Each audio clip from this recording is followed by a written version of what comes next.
श्री शिवाय नमस्तुभ्यम। हर हर महादेव। जय गौरी शंकर। जय सत्यवान सावित्री मैया की।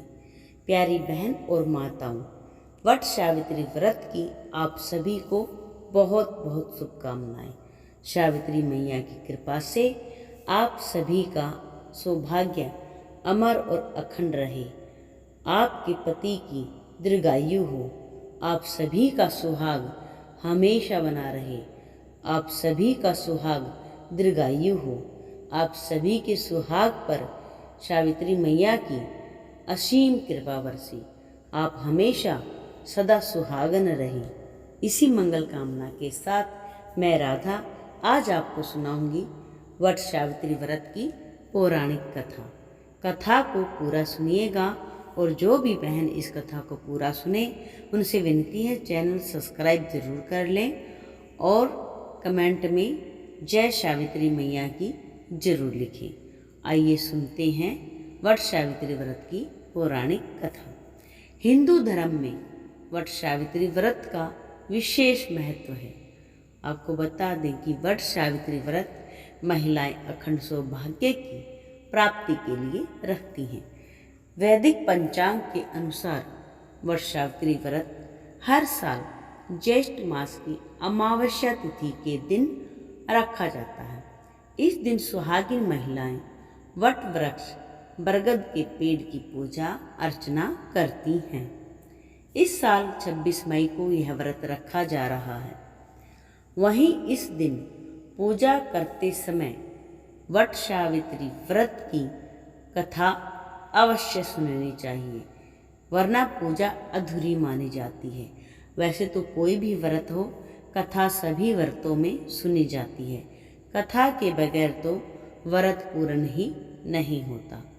पौराणिक व प्रचलित वट सावित्री व्रत कथा के अनुसार राजर्षि अश्वपति की एक ही संतान थी, सावित्री।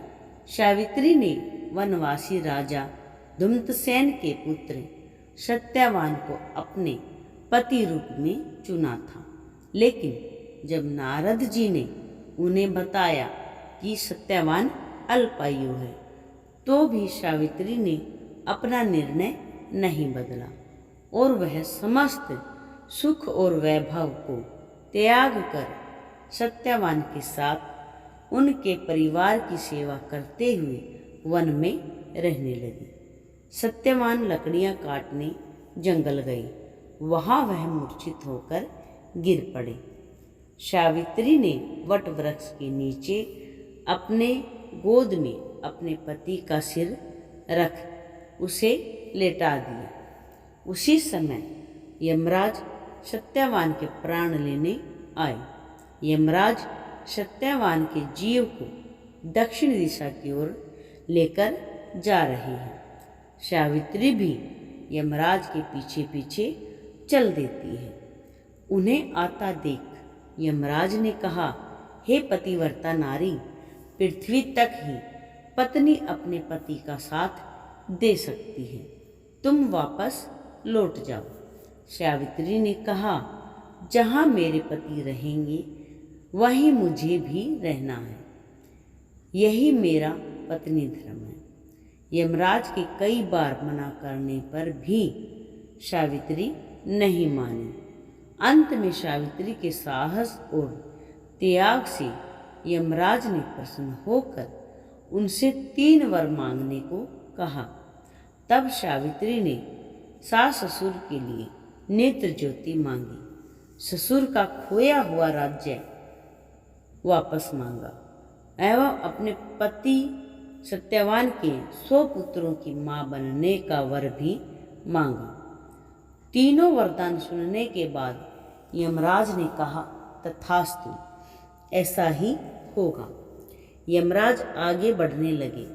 सावित्री ने कहा कि हे प्रभु, मैं एक पतिव्रता पत्नी हूँ और आपने मुझे पुत्रवती होने का आशीर्वाद दिया है और पुत्र पति के बगैर नहीं है।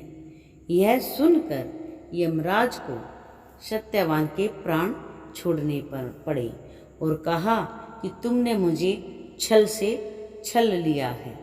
सावित्री मैया उसी वट वृक्ष के पास आ गई जहां उसके पति का मृत शरीर पड़ा था। सत्यवान जीवित हो गई। इस प्रकार सावित्री मैया ने अपने पतिव्रता व्रत के प्रभाव से न केवल अपने पति को पुनः जीवित कराया, बल्कि सास को नेत्र ज्योति प्रदान करते हुए ससुर को भी उनका खोया हुआ राज्य वापस दिलवाया। तभी से वट सावित्री व्रत का और वट वृक्ष का पूजन अर्चन करने का विधान है। कहा जाता है इस व्रत को करने से स्त्री हमेशा सौभाग्यवती बनी रहती है और उनकी मनोकामना पूर्ण होती है और उनका सौभाग्य हमेशा अखंड रहता है, उनका सुहाग हमेशा अमर रहता है, उनके पति की दीर्घायु होती है। तो प्यारी बहन और माताओं, आप सभी से विनती है चैनल को सब्सक्राइब जरूर कर लें और कमेंट जरूर करें आपको यह कथा कैसी लगी।